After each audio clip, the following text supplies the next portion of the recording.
She and her husband get divorced. She returned to Hollywood. She was working, but she had a difficult reputation. Because she was drinking heavily, she was being very difficult on set. One night in 1942, she's driving home in Santa Monica. She's a bit tipsy-wipsy. The cops pull her over. They arrest her and they suspend her license, and this is a huge embarrassment for her. She had fines to pay. She went to Mexico for another production. She got into it with the police over there.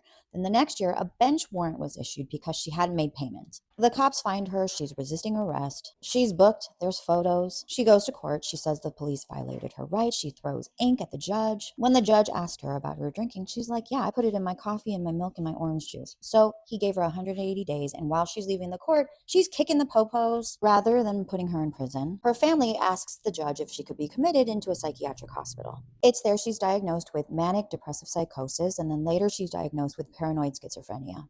After about a year, she was released in the care of her mother. She was under a conservatorship.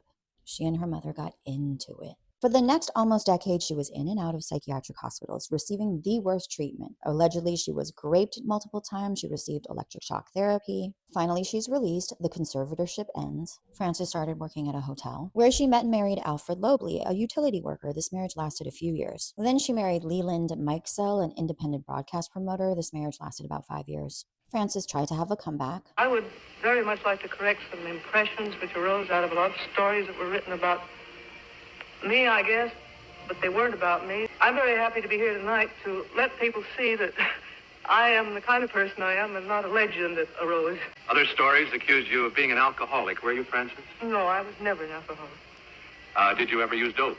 No. You want to tell us, Francis, what it was that interrupted your career and brought you to the brink of disaster? I had a nervous breakdown. Yes. As a result, you spent nearly 10 years in and out of mental institutions. Sadly, Frances's career never took off again because she tried to self-medicate with alcohol. In 1970, Frances was diagnosed with esophageal cancer. She passed away on August 1st, 1970. She was only 56 years old. Would her life and career have been different today?